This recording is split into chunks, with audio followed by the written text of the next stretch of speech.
Braços do Senhor, podemos descansar. Amém, igreja? Esse ano é o ano da colheita. Na nossa igreja, nós escolhemos esse título para o ano, para nos dar direção.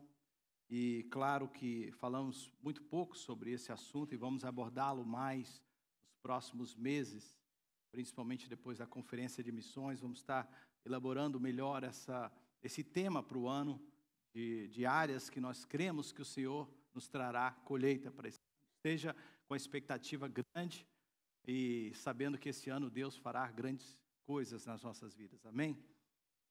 Bem-vindo à nossa igreja, você que nos assiste a essa mensagem, você que está presente. É uma alegria muito grande falar com vocês hoje a respeito desse assunto tão importante que estamos falando na nossa igreja, que é sobre oração.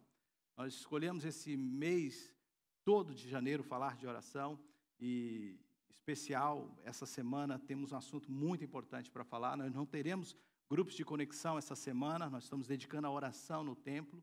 Então, nós que participamos, você que participa de um grupo de conexão, utilize o dia para estar conosco aqui, para orar, buscar ao Senhor, e principalmente nesse contexto que vamos falar hoje. Antes de eu introduzir o assunto de hoje, quantos já tiveram, e claro que eu sei a resposta, em algum momento da sua vida, dirigindo por um caminho, estava perdido? Quantos já tiveram? Os que não levantou a mão não estão falando a verdade. Homem não gosta de assumir que a gente erra, né? A gente erra e a gente finge que está certo. Não é? A gente vai, e aí, onde é que você está? Está tudo ok. Está tudo ok. E a gente está perdido. Hoje com o GPS quase não acontece isso, apesar que o GPS de vez em quando põe a gente umas furadas. Eu já caí em lugares que eu falei, e ele fala que cheguei no lugar, eu olho e falo, aham. Você não está aqui para ver. Mas antes do GPS era muito mais comum a gente se perder. E o ruim de se perder, claro, é estar perdido, mas é quando você descobre que está perdido. Quantos lembram desse momento? Que você descobre que está perdido. Você cai a ficha e eu acho que estou perdido. E é uma sensação muito ruim. Eu já tive fazendo trilhas e achando que eu sei onde eu estava indo. A gente acha que sabe tudo. E aí, em determinado momento, eu percebi que eu estava perdido. Irmãos, é um vazio muito grande. É um desespero, principalmente quando você está fazendo trilha e você sabe que está anoitecendo, não tem água, não tem comida e pode ficar perigoso. E agora? Eu preciso de achar o caminho. E é uma sensação muito ruim, muito triste, muito desconcertante, porque a gente está perdido. Como eu disse, a trajetória de estar perdido não sempre é ruim, porque às vezes a gente não se dá conta que está perdido. Mas quando descobrimos que está perdido, quando você percebe que você chegou num lugar que não tem mais jeito, aquela rota que você escolheu não era a melhor para você, você agora precisa de voltar e tentar se encontrar. Estar perdido é muito ruim. Por que eu estou falando sobre isso? Porque hoje o nosso assunto é justamente esse, é orando pelos perdidos. O termo perdido que eu estou usando hoje é um perdido não no sentido de não achar o caminho, como eu estava descrevendo, mas no sentido de não estar num caminho certo com Deus. Perdido no contexto bíblico é uma pessoa que ainda não entregou a sua vida para Jesus, que ainda está seguindo a sua vida, a sua caminhada, como ela bem entende, não entendendo que Deus tem um novo caminho, uma nova história, uma nova direção para ela. Então, perdido é essa pessoa. Jesus uma vez definiu a sua missão da seguinte forma, Lucas 19, verso 10. Referindo-se a si, ele diz, porque o Filho do Homem veio buscar e salvar o que se havia perdido. Diga comigo, buscar e salvar o que se havia perdido. Jesus definiu e sabia a sua missão muito bem. Buscar é ir atrás, salvar é tirar ela dessa situação de perda, de estar desnorteada na sua direção. Jesus sabia o meu propósito na vida, a minha missão é ir atrás dessas pessoas que estão perdidas, buscá-las, trazê-las de volta, encontrá-las, fazer com que elas encontrem um propósito de vida, o propósito pela qual elas foram criadas. Essa era a missão de Jesus, buscar o perdido. Eu tenho aqui umas fotos que eu vou mostrar para vocês, que essa semana, levando minhas filhas para a escola, como eu faço todos os dias, eu passando pelo corredor principal da escola, de repente eu encontrei essa frase, eu achei muito interessante, porque eu ia pregar essa mensagem, E muitas pessoas dizem assim, a palavra de Deus foi retirada das escolas. Bem, sim, foi. Mas Deus tem sempre a sua maneira de entrar nas escolas. Olha o que eu encontrei. I was once lost and, estava lá assim, um cabide, né? Eu estava perdido e agora eu fui achado. Eu falei, uau! Eu passei esse livro, voltei, eu falei, não é possível que eu estou lendo isso. Minha filha, o que foi, pai? Eu falei, olha isso aqui. Ela, o que tem isso? Ela, aquela cara de criança com 9 anos. Duh. Eu falei, filha, isso é tremendo, isso é um versículo da Bíblia. Ela, not. Eu falei, yeah. Lucas capítulo 15, verso 30, é que o pai fala para o filho que foi perdido, o filho pródigo. Esse meu filho estava morto e reviveu, estava perdido e agora foi achado. Eu falei, yes, Lord, o Senhor está entrando na escola, mesmo que eles não saibam. Então, quem escolheu esse versículo, propositadamente ou não sabe o que está fazendo. Um bom sinal. Bem, eu gostei disso porque estava falando de perdido e achado, perdido e encontrado. Eu falei, o Senhor tem essa missão. O Senhor quer encontrar o perdido. Mas não só era a missão de Jesus. Essa foi a missão que ele comissionou aos seus discípulos. E todo discípulo de Jesus que está aqui hoje, dá um amém bem forte. Jesus, antes de partir, disse isso aos seus discípulos. Como o Pai me enviou, eu também envio a vós. Os discípulos de Jesus foram chamados para se juntar a ele em sua missão. Nossa missão é a mesma de Jesus, é ir atrás do perdido. É buscar o perdido, é encontrar o perdido. Diferente de Jesus, nós não salvamos. Jesus salva. Mas nós temos que ir atrás do perdido e mostrar a ele o caminho. Interessante é que quanto mais tempo nós estamos na igreja, quanto mais tempo nós estamos no contexto de conviver com a igreja, mais afastado nós estamos dessas pessoas que precisam ser encontradas. Eu vou fazer 25 anos que estou na igreja esse ano. Graça de Deus, a graça de Deus, pura misericórdia de Deus ter me mantido aqui todos esses anos. Porque só você sabe quem você é, amém? E se não é pela graça de Deus, nós não estaríamos aqui. 25 anos servindo ao Senhor, e quanto mais tempo a gente fica na casa do Senhor, menos convivência, menos contato nós temos com essas pessoas que nós precisamos encontrar. Se você for honesta comigo aqui, me acompanha nesse pensamento, quanto mais tempo você está servindo ao Senhor, menos amigos que precisam ser encontrados você tem. E quantos concordam comigo pode dizer amém? É verdade. Por isso a importância dos grupos de conexão. Porque os grupos de conexão nos dão a oportunidade de quê? Que eu, conhecendo alguém que pode conhecer uma outra pessoa que está nessa situação, nos encontremos e a gente pode ajudar um ao outro. Eu amo o meu grupo de conexão. Através do nosso grupo de conexão, várias pessoas estão o quê? Encontrando o caminho, encontrando a salvação, sendo encontrados pelo Senhor. Pense no seu grupo de comissão. Essa é a sua missão. Jesus te enviou para isso e está te dando uma estratégia tremenda na sua igreja. Nós não podemos esquecer que uma igreja sem o perdido é uma igreja perdida em sua missão. Eu vou repetir. Uma igreja sem o perdido é uma igreja perdida em sua missão. Se nós ficarmos aqui como igreja, simplesmente nos encontrando, nos reunindo e fazendo cultos para nos crescermos, adorarmos ao Senhor, sentirmos bem, nós estamos perdendo a nossa principal missão, que é encontrar o perdido. Nós estamos vindo a este lugar, adorar ao Senhor, sendo alimentados, mas com o propósito de sairmos e buscarmos aquele que está perdido. Isso tem que arder no nosso coração, tem que arder nas nossas vidas. Nós precisamos ir atrás do perdido. Há uma história na Bíblia, daqui a pouco você vai abrir a sua Bíblia, ou o seu aplicativo, o que você preferir, que está em Lucas 10, que um homem, um intérprete da lei, chega a Jesus e faz a ele uma pergunta, a partir do verso de número 25.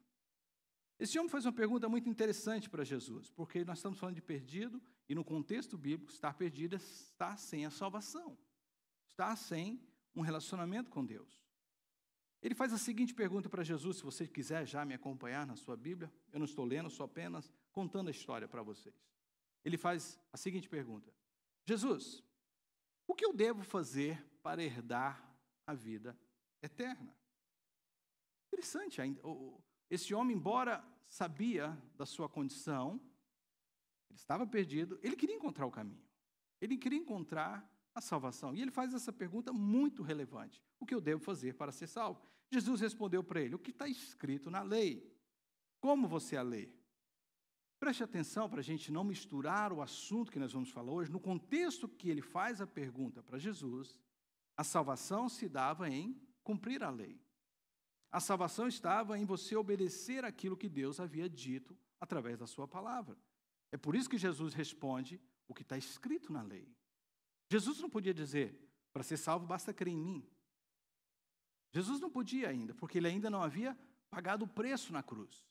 Jesus ainda não tinha sido entregue como sacrifício pelos nossos pecados. Então, mesmo ele estando aqui, sabendo o seu plano, ele diz, aqui até então se cumpre como Deus, como eu disse através da minha palavra. E ele diz, como está escrito, como você a lê. E o homem, muito versátil na lei, responde da seguinte forma, ame ao Senhor, o seu Deus, de todo o seu coração, de toda a sua alma, com todas as suas forças, de todo o seu entendimento, e ame ao seu próximo como a si mesmo. Uau! Tremenda a resposta dele. Jesus, certa ocasião, deu exatamente esse resumo de toda a lei, quando lhe perguntaram, como é que a gente pode resumir a lei? E ele resumiu a lei, toda a lei de Deus, nesse versículo. O homem que responde Jesus era muito versátil na palavra do Senhor. Ele sabia exatamente o que a palavra de Deus exigia dele. Ame com todo o seu coração, com toda a sua força, com todo o seu entendimento, tanto a Deus como a teu próximo. Jesus olhou para ele e disse, você respondeu corretamente. Você tirou 10 na resposta. Você, na teoria, está perfeito. Podia ser parado aí, né? Bastava o conhecimento, né? Jesus podia chegar para nós e falar assim, basta o conhecimento. Mas Jesus não está interessado somente no conhecimento. Jesus quer a prática. Vire para a pessoa que está do teu lado e fala assim, Jesus quer o conhecimento, mas também a prática. Eu fiz isso para me beber água. Você vira, sabe, técnicas. Bem, Jesus falou assim, olha, você sabe o que tem que ser feito. Então vá, e ele diz, faça isso e viverá. Porque muitos de nós sabemos o que a gente tem que fazer. O problema é fazer. Quantos de nós sabemos que nós temos que ir atrás do perdido? Todos nós. A pergunta é, quantos de nós estamos fazendo? Nós sabemos o que temos que ser feito. Jesus diz, faça isso e viverá. A resposta de Jesus também tremenda. Bem, provavelmente tentando escapar da responsabilidade de ter que fazer o que Jesus estava mandando ele fazer, ou a palavra estava mandando ele fazer, o homem faz uma outra pergunta. Você já teve algum momento da sua vida que você faz uma pergunta que você não deveria ter feito? Devia ter ficado calado. Mas ele faz mais uma pergunta. E a pergunta que todo mundo conhece, que todo mundo sabe, é essa. Quem é meu próximo? Mas quem é o meu próximo? Disse o homem. Jesus diz, olha, vai e faça isso. É interessante que ele não argumenta quem é Deus. Porque na resposta ele diz, ame ao Senhor teu Deus. Ele não pergunta, que Deus eu devo amar? Ele sabia que Deus ele tinha que amar. Ele sabia quem era o Senhor. Então o conhecimento dele de Deus estava ok. Mas o problema dele, a dúvida dele era quem era o próximo. Então ele faz essa pergunta de Jesus que ele não deveria ter feito, ou melhor, por nosso benefício, amém, que ele fez. Porque também nos esclarece, porque às vezes a gente está dando desculpa, é assim, eu quero fazer, mas como? A quem? E esse homem nos ajuda a entender. Esse homem conhecia a lei, sabia a sua teoria, mas tinha esse problema. Quem é o meu próximo? A quem eu devo amar? Essa pergunta do homem traz, e eu estava pensando sobre ela, traz um contexto muito interessante, porque, de alguma forma, dentro dessa pergunta, esse homem estava dizendo o seguinte, eu até quero amar, Senhor. Eu até quero amar o meu próximo. Mas quem eu devo amar? Ou seja, o amor desse homem, e eu quero que você seja bem transparente. Vamos ser transparentes essa manhã? Vamos, porque, preste atenção no que eu vou dizer. Quando a gente vê uma história, nós geralmente temos a tendência de nos colocarmos como o mocinho da história. Quantos sabem o que eu estou falando? A gente nunca é o bad guy, né? Nunca somos o bad guy. A gente nunca olha, ele pensou assim, uau, ele é terrível. Mas seja sincero essa manhã. Nós também somos muitas vezes assim. Esse homem pergunta, quem é o meu próximo? A pergunta dele trazia em si uma questão muito relevante. O meu amor é seletivo. quem eu devo amar e quem eu não devo amar. Na pergunta desse homem estava embutida a seguinte coisa: quem são os amáveis e quem são os não amáveis? De alguma forma ele estava perguntando isso para Jesus, porque quando ele faz quem é meu próximo, ele não estava incluindo a todos. Ele falou assim: eu quero saber então quem é essas pessoas. Ele não pensou que em toda a humanidade, ele não pensou em todas as pessoas, ele foi seletivo. Agora eu quero que você abra a sua Bíblia, porque Jesus vai responder a ele contando uma parábola que está em Lucas capítulo 10, a partir do verso 30 que eu tenho projetado para você, só a referência, que eu quero que você abra a sua Bíblia. A gente tem que encorajar vocês a todas as vezes que vir à casa do Senhor, ler a sua Bíblia, ler a Bíblia. Amém. Só a Mary que concorda comigo. Obrigado, Mary. Os outros que não concordaram agora querem concordar, diga amém. Glória a Deus. A resposta de Jesus foi o seguinte: bem, você quer saber quem é seu próximo? Vou contar uma história. E eu acho que se der tempo eu vou passar um vídeo hoje para impactar mais ainda você vendo essa história de uma forma diferente. Um vídeo que te ajuda a entender o que Jesus estava tentando passar. Eu sei que muitos são muito bons para imaginar, mas quando você tem um vídeo, se eu tiver tempo, que eu quero terminar no horário. Jesus disse: havia um homem que descia de Jerusalém para Jericó quando caiu nas mãos dos salteadores, dos assaltantes. Eles lhes tiraram a roupa, espancaram e se foram, deixando-o quase morto. Aconteceu estar descendo pela mesma estrada um sacerdote. Quando viu o homem, passou pelo outro lado. E assim também, depois, um levita, quando chegou ao lugar e o viu quem? O homem que estava caído, passou pelo outro lado. Mas um samaritano, estando de viagem, chegou onde se encontrava o homem e quando viu, 3 vezes, todos viram. Os 3 viram. Não tem nenhum ponto na palavra que eu não vi, todos viram.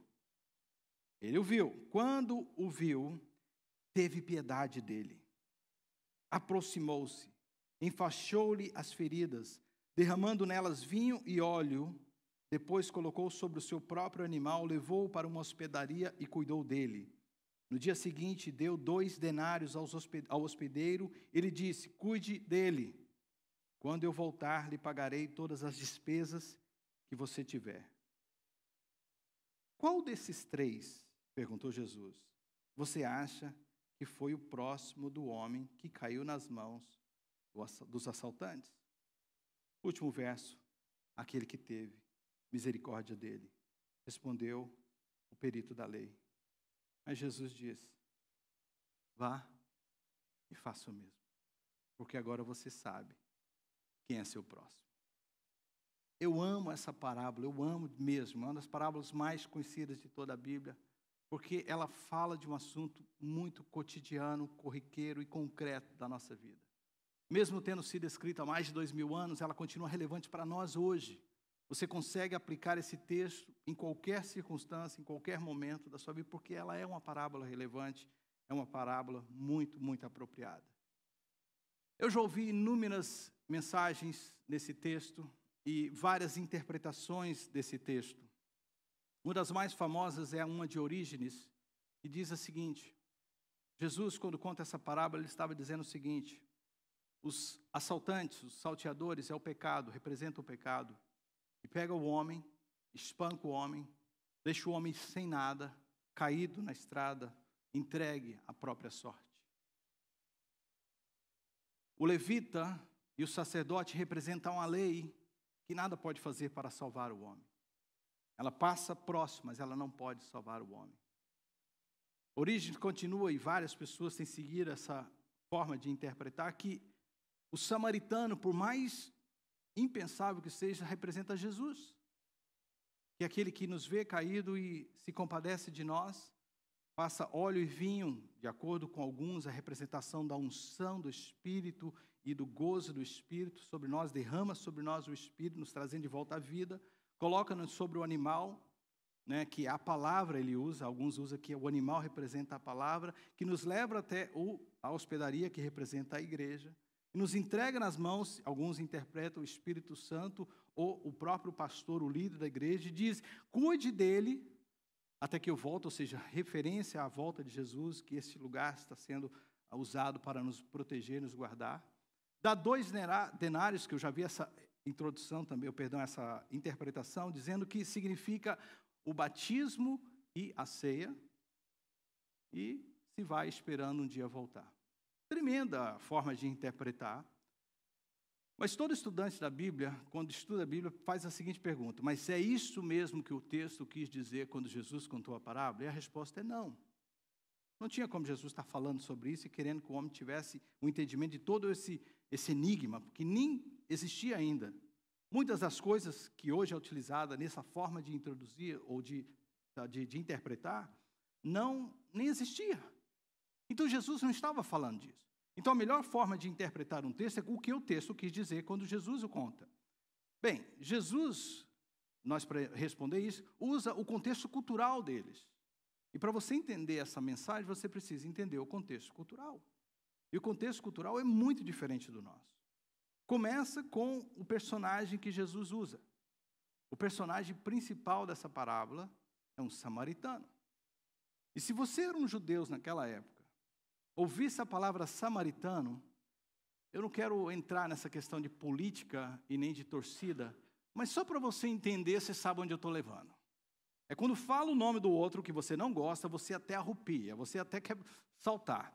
Eu conheço pessoas que são fabulosas, eu amo as duas, mas um é corintiano e o outro é palmeirense. Cara, eles não se batem. Eu falo, mas o que vocês têm essa bobeira?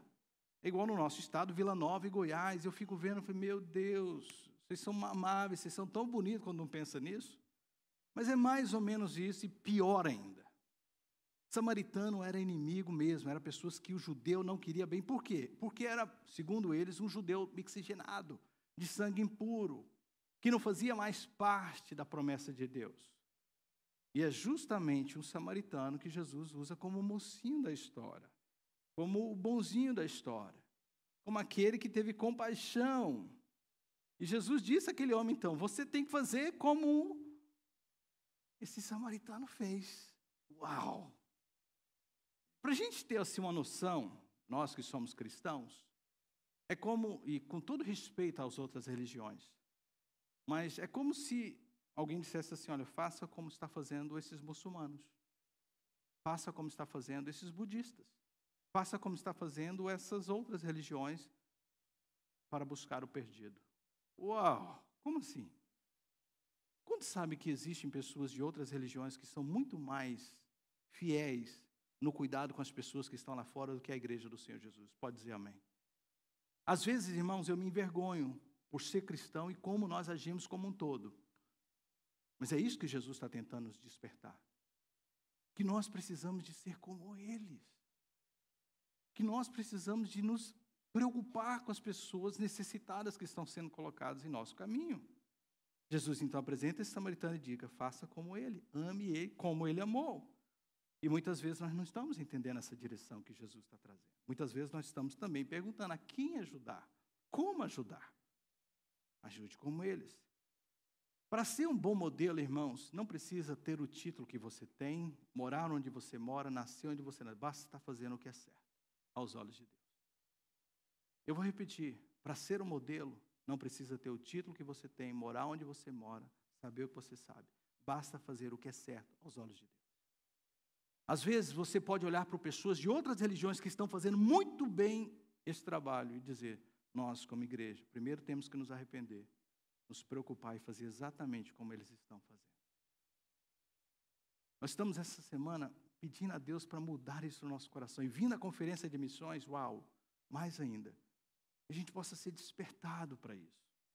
Nosso conhecimento a gente tem, nós precisamos de colocar à prática.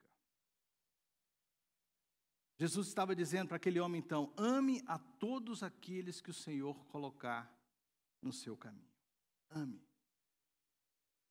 Amor não é simplesmente ser seletivo. Amor é para todos. Deus não foi seletivo quando Ele te escolheu.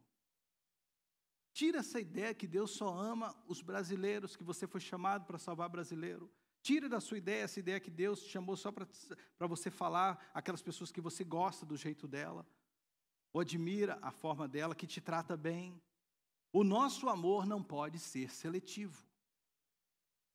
Amém? Vamos repetir isso. O meu amor não pode ser seletivo. Eu tenho que amar como Deus amou. E Deus, o maior versículo mais conhecido que fala disso é: Deus amou o mundo de tal maneira. João 3,16, que deu seu Filho unigênito. Deus amou o mundo, Deus ama todos. Deus ama e quer que a gente ame. Amar é querer o bem do outro. Preste atenção que é muito diferente de gostar. Eu posso não gostar do Enoch. Vou usar o Enoch porque eu sei que ele sabe que eu gosto dele. Se eu usar outro, fica com raiva. Eu posso não gostar do Enoch, mas eu tenho que amar o Enoch. Como assim, pastor? Não estou entendendo. Gostar, irmão, é querer junto, é querer perto. Amar é querer o bem. Eu posso não me dar certo com ele, a nossa ideologia é forte, mas eu tenho que querer o bem dele, eu tenho que querer a salvação dele, eu tenho que querer que ele encontre o Senhor. Deus quer que eu ame a todos, independente se eu gosto ou não gosto da pessoa. E aí é onde é o nosso problema, a gente mistura gostar com amar. E às vezes eu não gosto. E aí eu permito que eu também não ame, que eu não queira o bem. A gente chega ao ponto, querido, de às vezes ver pessoas de outras religiões, de países que não servem ao Senhor, passando por tragédias, e a gente fala assim: bem feito.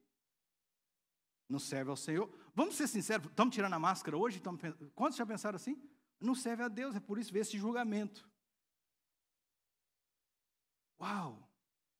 Será que Deus pensa assim? Quando a gente vê pessoas que não servem ao Senhor sofrendo, a gente fala: bem feito. Mas e quando é uma igreja, como nós ouvimos no Texas, que um maluco entra e dá tiro? Uau, como que você responde isso? Ele entrou e matou várias pessoas, inclusive a filha do pastor.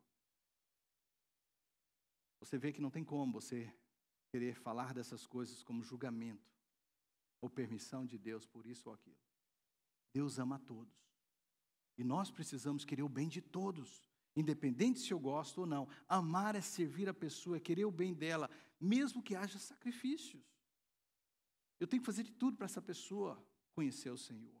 Amar é cuidar, é doar-se, é entregar-se pelo próximo. Jesus conta essa parábola e apresenta 3 tipos de atitudes nessa parábola. Eu tenho esse vídeo, 5 minutos mais ou menos, depois você me dá mais 5, 10 minutos que eu concluo a mensagem. Preste atenção, vendo essa cena, a atitude dessas 3 pessoas, e tente se identificar em vários momentos da sua vida com um deles.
essa história contada por Jesus naquela parábola. Eu li para vocês, ilustrada agora com esse vídeo. Deu para ver agora o comportamento exato de cada um deles. Primeiro, os ladrões. Eu quero chamar a atenção para a atitude dos ladrões. Eu li esse comentário de um padre chamado Padre Vieira. Eu achei muito interessante. Ele fala 3 tipos de atitudes ou filosofias de vida adotada por nós. A primeira é do ladrão, que são pessoas que vivem para usurpar o que é do outro. São pessoas que pensam apenas em seu bem-estar. Pessoas que estão dispostas a fazer o que for preciso para arrancar dos outros algo que lhes dê felicidade. A filosofia de vida dessas pessoas é: o que é seu, é meu. Quantos sabem que eu estou falando é verdade? Quantas pessoas assim neste mundo? Quantas pessoas que veem as pessoas e falam assim: poxa, por que eu não tenho isso? Eu estava conversando com um amado irmão no primeiro culto, que teve uma triste experiência de ser roubado, e pessoas que roubam são pessoas assim. Por que elas roubam? Porque ela quer o que é nosso. Elas tiram, elas usurpam, tiram, retiram, nos deixam sem nada, se preciso for. Contanto que elas têm a felicidade de ter aquilo que é nosso. Segundo tipo de atitude é a atitude dos religiosos. Eu coloco em plural porque são 2 tipos de religiosos apresentados: o levita e o sacerdote. O primeiro que a gente viu no vídeo era o sacerdote, depois o levita. São pessoas dessa cultura indiferente que a gente vive. São pessoas que dizem o seguinte: nós vivemos num mundo onde é cada um por si e Deus por todos. Eles vivem com esse princípio: o que é seu, o que é meu, cada um cuide dos seus problemas. Eu já estou com a vida muito ocupada para estar me envolvendo com o problema dos outros. Deus é tremendo quando Ele traz uma palavra ao pastor que vai trazer a mensagem, seja qualquer um de nós, pastores, que traga. Deus nos testa. Irmãos, é tremendo, testa mesmo. Eu fui testar 2 vezes nessa semana com essa mensagem. 2 vezes, 3 vezes. Uma com meu irmão. Assisti, né? Você também me ganhou milão. E todas as 3 vezes o Espírito Santo fala no meu coração: e aí, o que você vai fazer? É problema seu ou é dele? Ontem eu estava com minhas 2 filhas e uma amiguinha. Eu cuidei delas o dia inteiro. A Cris tinha várias coisas para fazer. E eu levei elas para almoçar e depois fui para o cinema com elas. E comprei comida para as 3. Depois que eu assentei, deixei elas comer, eu falei: agora eu vou comprar a minha comida. Eu estava morrendo de fome. Aí eu fui no Chipotle aqui no Tanfurã. Aí eu esperando, a fila enorme, estava muito cheio. E eu numa fome, irmãos, uma fome. Eu falei: ai, que Deus. Já estava com 2 fomes, já tinha nascido outra. Estava uma coisa assim, desesperada. E as pessoas demorando. Aí quando chegou na minha frente, uma mulher que estava na minha frente, foi pagar e estava demorando muito. E eu não estava prestando atenção no que estava acontecendo. Minha cabeça estava 1000. Quando eu olhei, eu vi que ela estava tendo problema com o pagamento. A mulher, ela: não, tenta de novo. O cartão dela não passava. Aí decline. E eu vi que ela estava com a fome. Eu estava com fome. Eu acho que ela estava com 3 fomes. A cara dela estava de mais fome que a minha. E na hora, irmão, sério, esse texto, essa passagem veio no meu coração. Porque amar é querer o bem. Não é porque ela está eu nem sei quem ela é, mas eu quero o bem dela. E o Espírito Santo disse: você vai deixar assim mesmo? Eu falei: poxa, pai, já dei 1000 para meu irmão, paguei aquele funeral, ajudei a pagar aquele funeral essa semana. Outra pessoa também faleceu, uma irmã da igreja, falou assim: pastor, está precisando. Seria mentira se eu falasse: eu não tenho. Eu falei: quanto é o funeral? A irmã está ali atrás, ela é minha testemunha. Eu falei: quanto é o funeral? Tanto. Eu falei: eu vou dar 10% do valor. Não sabia nem o que era. Aí eu dei. Falei: está aí, a minha parte. Porque eu quero o bem dessas pessoas. Era Deus me testando também para pregar essa mensagem. Amar é querer o bem. É você poder fazer alguma coisa para uma pessoa que está em necessidade e dizer: não é que é problema seu. Deus colocou no meu caminho para me ajudar a resolver. Amém? E eu falei assim: olha, pode deixar que eu pague a sua comida. A mulher falou: poxa, você vai fazer isso? Eu falei: claro, é um prazer. Que bom que a gente pode fazer isso. Que bom que você pode fazer por alguém. É mudar essa cultura da indiferença, queridos. É isso. Esse mundo está precisando tanto mais amor. Se cada um de nós derramarmos um pouquinho de amor para o mundo, pode não levar... Eu nem sei se esse cara foi salvo da história. Jesus só mandou eu fazer exatamente o que ele fez, amar. Salvar é com Deus, mas eu tenho que amar. Vire para a pessoa que está do teu lado e Deus está mandando dizer para ela, fala para ela assim, olha, Deus quer que você ame as pessoas que estiver com você nessa semana. Ame. Ame. Porque a última atitude é a do samaritano. Jesus contou essa parábola, e eu já estou concluindo, para dizer o seguinte, eu quero que vocês tenham a atitude do samaritano dessa história. Ame as pessoas que passarem pelo teu caminho, ou que você esbarrar com ela. Está em necessidade, é problema seu. Está precisando, como diz Tiago, se alguém vier até você e te pedir ajuda, e você podendo ajudar, não fizer nada, dizer a ele, volte amanhã, está sendo hipócrita. Há momentos que você não pode mesmo, quantos sabem o que eu estou dizendo? Eu não posso, mas há momentos que você pode fazer alguma coisa. E Deus quer que a gente faça alguma coisa, que a gente ame mais. Eu conversava com uma amada essa semana, falando de salvação, e eu dizia para essa pessoa, acho que foi o pastor Soares, a gente estava conversando, e eu disse assim, pastor Soares, o que acontece hoje é que a gente quer ganhar as pessoas sem que elas se sintam bem primeiro, sem que elas sintam parte. Eu falei, lembra daquela série que o pastor Fernando pregou? Pertencer antes de crer. Foi com você que eu falava sobre isso, né? Belong before believing. Eu falei, as pessoas têm que entender que elas são parte, que elas são bem-vindas na sua vida, no seu convívio, antes dela crer no que você crê. Não adianta você falar para ninguém que Deus ama a todos, que você próprio não demonstra amor pelas pessoas. Que você próprio não demonstra carinho e atenção por elas. Ninguém vai crer no nosso evangelho se a gente continuar vivendo assim. Mas Deus quer que a gente seja como o samaritano, porque a cultura do samaritano é qual? O que é meu é seu. Como Pedro e João indo para o templo, não tenho prata, não tenho ouro, mas o que eu tenho eu te dou. É o que eu tiver. Se na hora eu não tenho dinheiro, se na hora eu não tenho condições, se eu tenho oração, eu vou entregar a oração, mas eu vou amar as pessoas que Deus colocar no meu caminho. O que eu devo para ser salvo? Faça isso e viverá.